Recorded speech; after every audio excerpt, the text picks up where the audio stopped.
Hello అన్నయ్య గారు, కొంచెం ఈ నెలలో ఇబ్బంది అయ్యి కట్టలేకపోయానండి. వచ్చే నెలలో 2 కలిపి కట్టేస్తాను. రే బాలాజీ, అమ్మా, నీ ఉద్యోగ ప్రయత్నాలు ఎక్కడి దాకా వచ్చాయిరా?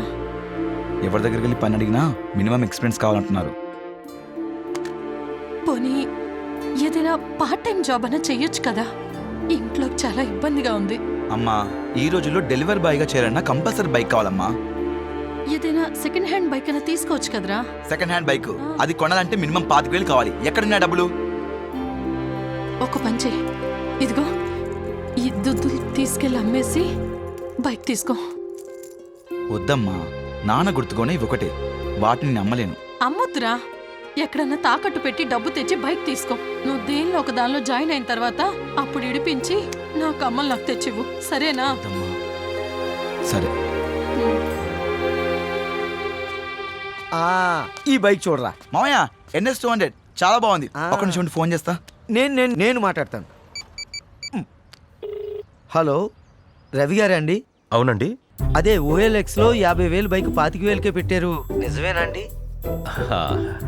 అవును భయ్యా, నేను CRPFలో పనిచేస్తున్నాను. నాకు హైదరాబాద్ నుంచి ఢిల్లీకి ట్రాన్స్ఫర్ అయ్యింది. నేను 3 డేస్లో వెళ్ళిపోవాలి. అందుకే బైక్ అర్జెంటుగా అమ్మేయాల్సి వస్తుంది. మీకు కావాలంటే ఇమ్మీడియట్గా అడ్వాన్స్ పే చేయండి. బైక్ కోసం నంబర్ ఆఫ్ కాల్స్ వస్తున్నాయి. భయ్యా కావాలి భయ్యా, ఇప్పుడే డెలివరీ చేస్తారా? ఇప్పుడు కొంచెం నేను బిజీగా ఉన్నాను భయ్యా. ఒక 10,000 పే చేస్తే ఈరోజు సాయంత్రమే మీకు పార్సల్ చేస్తాను. ప్రూఫ్ కోసం నా ఆధారు, నా జాబ్ ID సెండ్ చేస్తాను.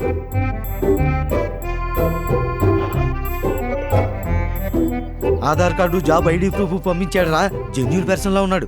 మళ్ళీ మిస్ అయిపోతాము. ముందు డబ్బులు ట్రాన్స్ఫర్ చేసేయి. 10,000 కొట్టే చెప్తా నా నెంబర్కి కుట్టు. ఓకే,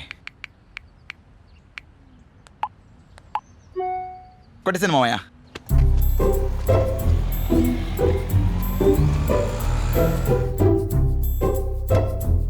భయ్యా, సార్ రవి గారు, మాది CRPF కాబట్టి మా బండి CRPF క్యాంటీన్ నుంచి బయటికి రావాలంటే దానికి 5,000 పే చేయాలి. సరే సార్, ఓకే సార్. మనకు బండి కావాలి, ఎలాగో డబ్బులు పే చేయాలి కదా. ఇంకో 5,000 కదా, కొట్టే.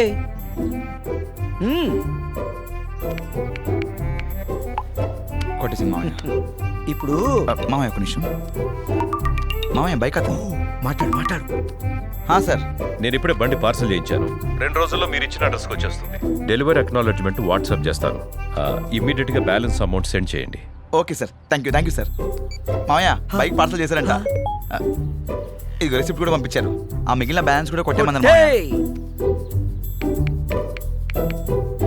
అమ్మయ్యా,